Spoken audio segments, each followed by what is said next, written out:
สบายดีครับพระเจ้าซื้อทางสงอย่างวันนี้ครับพระเจ้าจะมาแก้บทฝึกหัดหรือว่าแก้เวียกบานเนาะภาคแวนกงเนาะหลักการสร้างแต้มรูป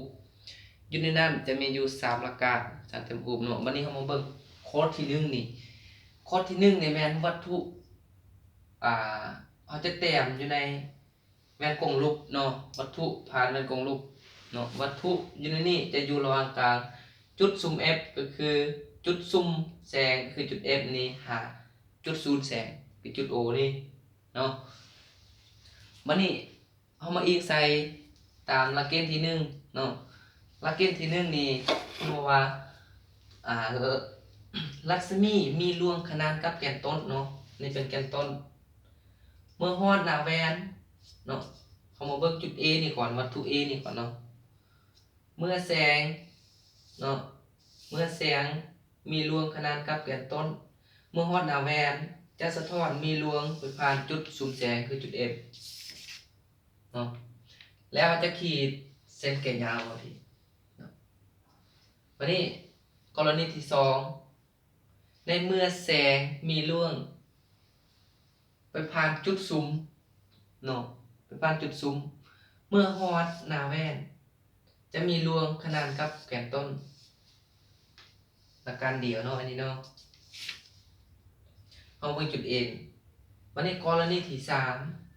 3ในเมื่อแสงในเมื่อรัศมีแสงมีรวงผ่านจุด C เนาะเมื่อฮอดหน้าแว่นก็จะสะท้อนกลับคืนเนาะฉะนั้นอยู่ในเฮาแต้ม3หลักการนี่เนาะเฮาแต้ม3หลักการในเมื่อเฮาขีดเส้นแกนยาวจะตัดอยู่บนเดียวจุดตัดอันแม่นจุดเกิดรูปเนาะลอง3หลักการเฮาแต้มคือมาเบิ่งจุด A นี่เนาะเฮาแต้มตาม3หลักการแล้วมันจะตัดอยู่ล่างแวนกงรูปนี้วัด3เส้นนี่เนาะฉะนั้นจะเกิดรูปอยู่นี่คือ A ขีดเฮาเบิ่ง B ขีดนี่ก็คือเดียวเนาะอีกใส่3หลักการเฮาแต้มเมื่อกี้แล้วก็จะเกิดรูปอยู่จุด B มันจะตัดอยู่จุด B นี่